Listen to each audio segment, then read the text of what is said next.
Si os gusta leer pero no estáis muy acostumbrados y no tenéis mucho el hábito y necesitáis una historia que os enganche, hoy os traigo libros que podéis leeros en menos de 24 horas y que no son nada pesados. He traído un poco de todo, aquí hay thriller, romántica, histórica, más así como clásicos, para reflexionar. ¿Qué más tenemos por aquí? Y yo creo que ya estaría. Y sobre todo libros que te hacen seguir leyendo y que incluso te pueden sacar de un bloqueo lector. Ahora mismo estoy haciendo un reto de 24 horas leyendo que me está costando un poco más de lo que pensaba y está tardando un poco más en hacerse. Estoy literalmente como leyendo como 4 horas cada día, entonces como tal son 24 horas bastante pausado, pero al carpaso fa el que pot. Así que empecemos con ellos. Voy a empezar con uno de los primeros thrillers que me leí y es La paciente silenciosa. Yo este thriller nunca lo había escuchado hablar hasta que estaba mirando una booktuber. Os recomiendo este libro, es muy bueno, no sé qué. Yo dije, me lo descargo. Los típicos libros que te presentan como dos personajes, dos puntos de vista distintos, que a mí me encanta cuando hacen eso. Y luego al final, conforme va avanzando la trama, vas diciendo, o sea, que esto estaba conectado con esto y esto significaba no sé qué. Y es como que te explota la cabeza porque entiendes el qué de las cosas. Es un thriller que creo que he recomendado a todo el mundo que conozco porque es súper adictivo y es que te lo juro, el hecho de que no sepas qué ha pasado con la paciente te da como más intriga. La paciente silenciosa empieza con Alice, una mujer que está en un psiquiátrico y no habla ni una sola palabra desde que la ingresaron. Vivía su vida perfecta con su marido hasta que pasó todo este problema. No explica qué ha pasado, nunca explica su testimonio, nunca hace absolutamente nada. Tú solo sabes que está ahí. Y conocemos a Theo, que es su psiquiatra, que está obsesionado con descubrir qué le pasó a aquella pobre mujer y darle justicia, entender qué ha pasado, poder ayudarle lo máximo posible. Y conforme va pasando el libro, vas viendo que la relación entre ellos dos va como aflorando. No tipo algo como emocional, sino que vamos entendiendo un poco por qué ella está allí. Tiene misterios, secretos, los capítulos tampoco se hacen muy bola. Así que si queréis un thriller que os enganche rápido, que sea autoconclusivo, yo creo que esta es vuestra opción. De hecho, yo cuando me lo leí, lo terminé y dije, es que es de los típicos libros que tú lo cierras y haces, no me puedo creer que no haya visto este plot twist venir. Yo sé que muchísima gente se queja con los plot twists porque al final a veces son un poco frustrantes, pero de verdad yo os digo que yo no me lo voy a venir. Es que yo soy de las típicas personas que nunca se ve venir un plot twist. Estoy como fluyendo con el libro y digo, bueno, vale, me has presentado una tal Ana, pero yo no sabía que esta Ana era no sé quién. Bueno, es que me explota un poco la cabeza. Y aquí, hilando esto, bueno, es que ahora aquí tengo varios libros. Hilando esto, tenemos los libros de Frida McFadden, bueno, mi amor, no sé muy bien cómo te llamas. Que son todos estos de aquí los que tengo. De hecho, tengo uno más que justo me leeré en el 24 horas leyendo, que es este de aquí, que no tengo ni idea de qué va. Entonces no os puedo opinar de ese libro porque no me lo he leído. Pero aquí tenemos, no se ve mucho, a ver, mira. Aquí tenemos lo que vendría a ser la trilogía de la asistenta, que a mí este libro, bueno, ¿qué te digo? Voy a hacer un poco de trampa y os voy a recomendar bastantes libros de la misma autora, pero al final la pongo como todo en un pack, porque es eso, es la misma autora, es una trilogía, luego tenemos un par de libros así más separados y no os voy a decir cada uno de qué va, porque siento que en los thrillers es muy importante que no sepáis de qué va y os lancéis a la piscina, aunque no siempre eso me ha funcionado a mí, pero con Frida siempre me funciona. La verdad es que siempre hace como tramas muy interesantes con lo que os he dicho, dobles puntos de vista, que luego al final ves, o sea que esta tía era esta tía lo sabía todo, este tío era un cerdo. Y creo que sí que es cierto que muchísima gente critica la trilogía principal, que vendría a ser estos tres de aquí, y dicen que es un poco floja, y que si te has leído buenos thrillers, esos no te parecen buenos. Pero es que, amor, la única que me quita de bloqueos lectores es ella, entonces yo no la voy a criticar. Es súper funada esta autora de plagio, de no sé qué.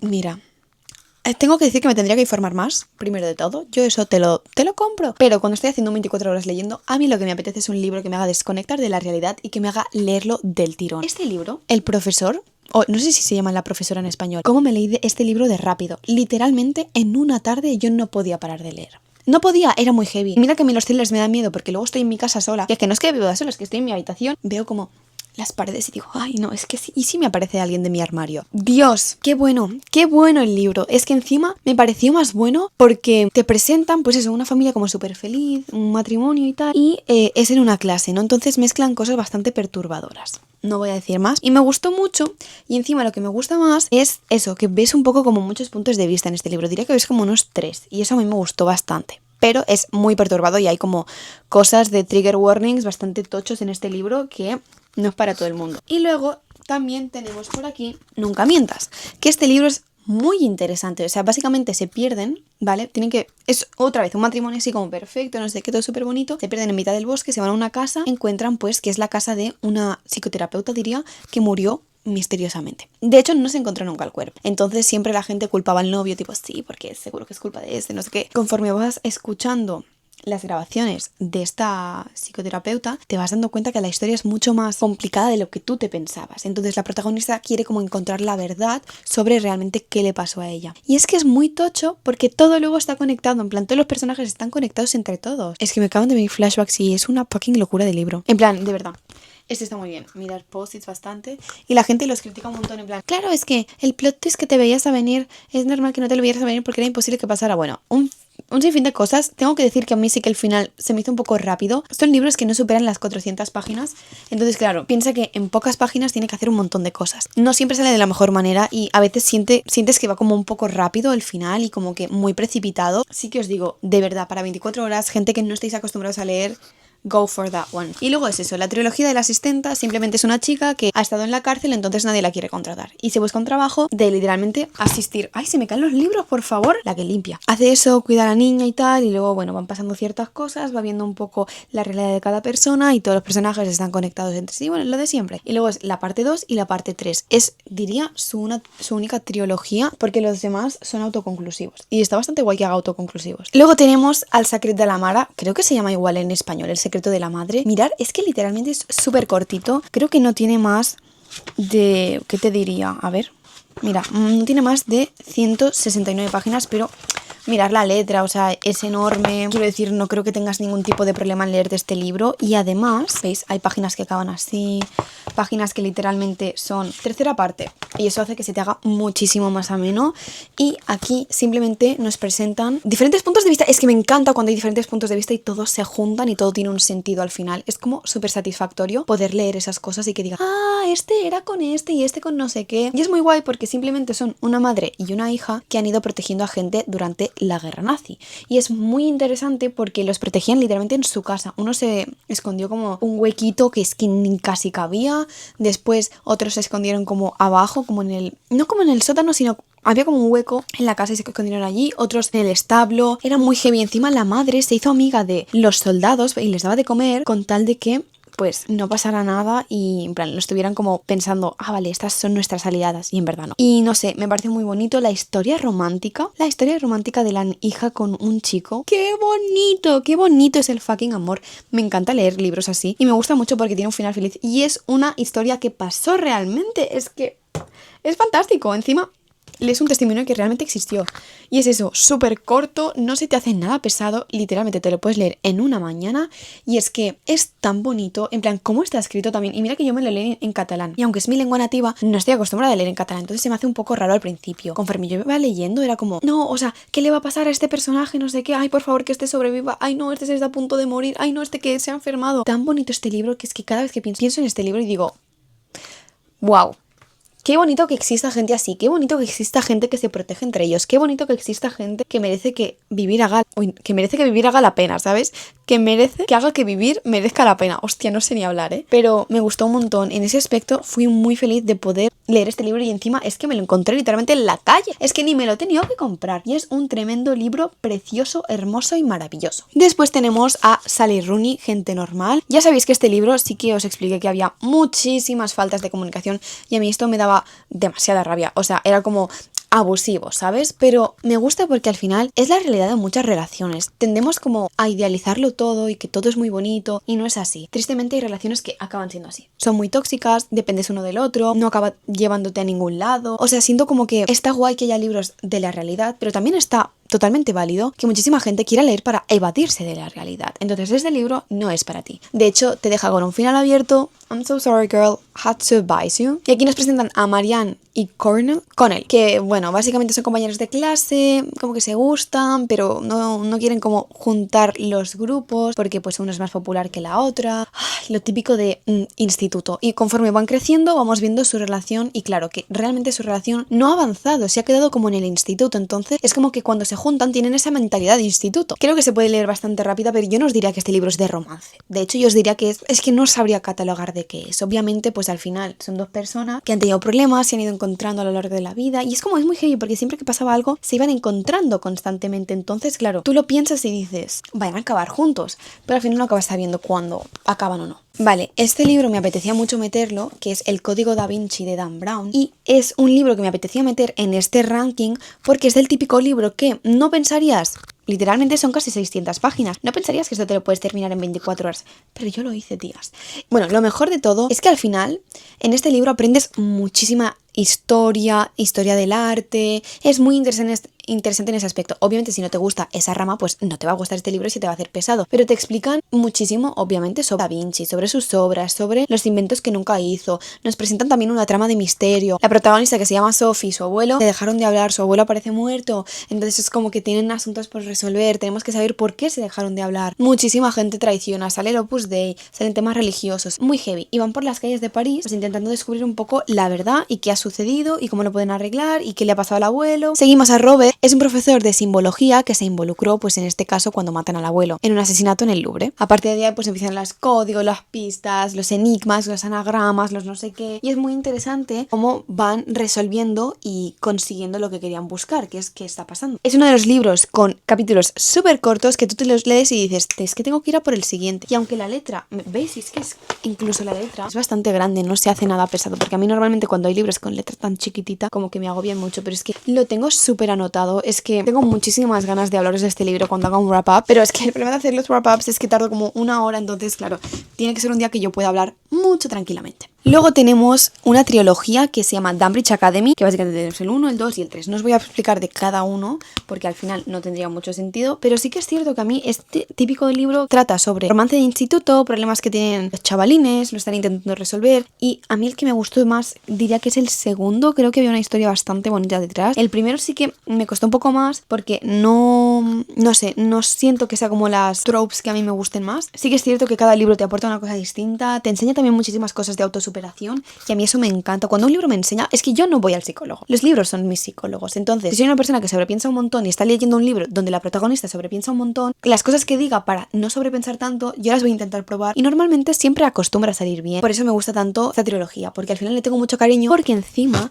si no me equivoco, me hago encima actualizaciones de mi vida y es muy guay porque en el primero, que me leí en 2025, en junio, aquí tengo como una explicación que me hice en plan de lo que opinaba del libro, porque a veces me hago reseñas aquí, no sé, es que yo fluyo un poco con lo que me explico. A veces literalmente me explico, pues estás enferma y te duele mucho el cuello, ¿cómo estás ahora? Y claro, pasan, pues yo que sé, una semana desde que me leo el libro y es como guay, tipo, ya no estoy enferma, estoy muy bien, no sé qué. O yo que sé, ¿cómo te ha ido chino? Pues al final he suspendido. Es como hablar con mi yo del futuro a mi yo del pasado. Es guay, es guay. No sé si sabría explicar. No es un 5 estrellas porque hay muchas cosas que me recordaban a mi ex. Ha sido un poco complicado por esa parte, pero tengo muchas ganas de seguir con la saga. Me ha gustado mucho los personajes y es un poco triste todo el tema de que, bueno, la relación, básicamente. Espero que cuando leas el segundo estés mejor del corazón. ¿Cómo te va? ¿Qué es de tu vida? ¿Aún piensas en él? Llegamos ya a los 100 y somos 1120. O sea, muy heavy. En un añito hemos crecido muchísimo. Entonces es guay porque luego vas a este libro de aquí. Bueno, veis, y aquí hago como una actualización. Es que se me acaba de apagar la cámara porque está ya ardiendo. Entonces eso es un motivo para acelerar un poco más el vídeo. Pero me gustaron bastante esos libros. Luego tenemos La campana de cristal, que es de Silvia Plath. Yo esta la amo. Me da muchísima pena cómo acabó su historia. Literalmente metió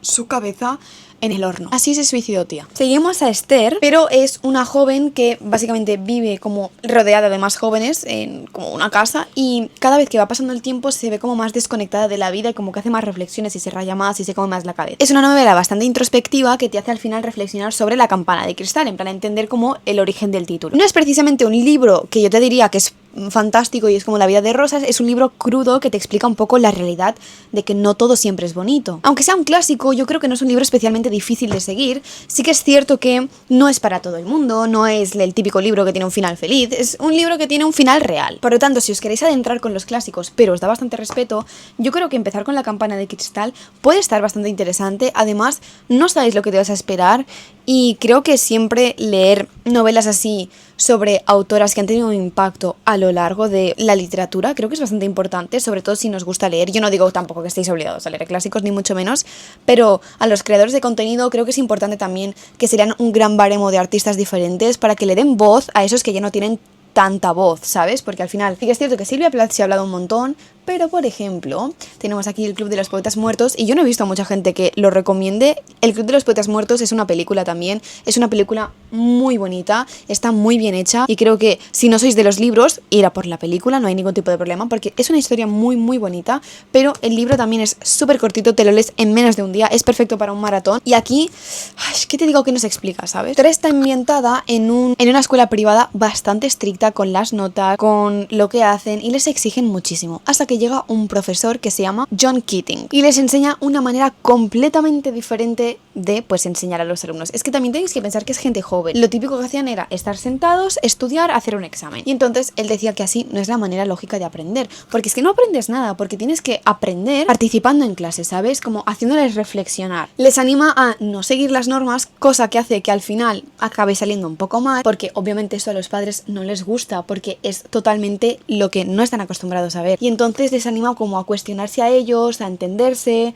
a ver por qué son de esta manera, a querer saber si quieren mejorar, si quieren cambiar algo de su vida. Y a partir de ahí se forma el Club de los Poetas Muertos, donde simplemente se reúnen a las tantas de la noche y van diciendo versos de poemas. Es que te enseña como la vida de muchas maneras, entonces yo creo que en ese aspecto también es muy guay y ves como los problemas de cada persona, de por qué son así, por qué actúan de esta manera, y creo que si te lees el libro y luego te ves la película, chef kiss. Luego tenemos Los 7 maridos de Evelyn Hugo, que este creo que tiene casi 400 páginas. Este libro de verdad me enganchó tanto. Yo no pensaba que me iba a gustar tanto y era el típico libro que muchísima gente le gustaba y yo decía, no será para tanto, no sé qué. ¿Que no es para tanto? Vale, es que ¿qué no pasa en este libro? Los 7 maridos de Evelyn Hugo, donde te presentan a Evelyn Hugo, la protagonista, que es una antigua estrella de Hollywood que ya va siendo mayor y decide contar su historia que nunca ha contado. Es como la primicia que nunca se sabía, la típica persona que ha sido súper famosa y nunca sabes cómo ha llegado allí, qué ha pasado y todo eso. Sus 7 matrimonios, porque claro, de ahí el título. Su carrera, sus decisiones, qué pasó, a quién quiso, por qué se casó tantas veces. Lo que me gusta mucho es que vas descubriendo parte de la vida de Evelyn y al principio puede que no sea la típica persona que te guste porque hay 7 matrimonios, ves tantísimas cosas y ves como realmente cómo eran esas personas y encima gente famosa, cómo la trataba de verdad, ves lo duro que es este mundo, cómo te puede afectar psicológicamente, cómo la gente realmente es muy mala y además tiene como esa sensación de venga va, solo un capítulo más, venga va que justo se ha descubierto esta parte de la historia, venga va que no sé qué y te acabas leyendo todo el libro, así que por eso este libro es muy bueno. Y luego por último tenemos Martes con Morrie, que este es un choque de realidad. Cuando te estés quejando, pienses que tu vida es una mierda y estés al borde del colapso, leerte este libro yo creo que es perfecto porque encima es súper cortito, no llega a 200 páginas, letras súper grande, reflexiones muy bonitas y de distintos temas del amor, del matrimonio. Nos presentan la relación sobre Mitch, su antiguo alumno, y Morrie, que es el que era profesor, que está gravemente enfermo, de una enfermedad que literalmente te despierta si tienes dolor todo el rato. Mitch empieza a visitarle cada martes y empiezan a hacer charlas. La familia, el trabajo, las expectativas que nos ponemos cada uno, qué significa tener una vida realmente feliz. Y él le va explicando como todos los pilares de la vida y le dice pues qué opina él sobre eso, ¿no? Al pasar tiempo y al estar con una enfermedad grave, vas viendo un punto de vista que nunca te habías planteado, porque al final cuando lo tenemos todo es muy fácil saber opinar de estas cosas, pero cuando realmente sabes que te van a faltar dentro de poco, como que aprecias más las cosas. A mí este libro me gustó mucho porque al final es una persona que tiene una enfermedad que duele todo el rato y aún así le va encontrando las cosas bonitas de vivir. Pese a que está enfermo, le sigue encontrando el qué a la vida. ¿Entendéis? Entonces, en ese aspecto es muy bonita. Y al final, obviamente, tú te lo esperas, pero te duele igual, ¿sabes? Te pones a llorar porque es como... jo, tío, ya se ha acabado. Y estos han sido los 10 libros que yo recomendaría para que os learais en menos de 24 horas y para la gente que os queréis adentrar a la lectura y no sabéis cómo empezar, de distintos géneros, un poco también para intentar abarcar a todos los gustos de cada uno. Obviamente dependen muchísimo de vuestra velocidad de lectura, no son libros que necesariamente os tengáis que leer en 24 horas, simplemente que son libros que si os cuesta, pues yo creo que son como un buen empuje y son bastante disfrutables, aprendes muchísimo de cada uno y son libros que pueden engancharte lo suficiente como para que recuerdes por qué te gusta tanto leer o como para que empieces más a leer. Así que si queréis comprobar cuántos libros consigo al final leer en el 24 horas, solo tenéis que darme a seguir y activar las notificaciones porque el domingo vais a tener el vídeo. También os digo, es un 24 horas que he hecho súper partido, entonces es como más fácil que pueda leer más. Así que quiero saber cuál es el libro que os habéis leído más rápido. Contármelo en los comentarios. Nos vemos en otro vídeo. Descansar mucho.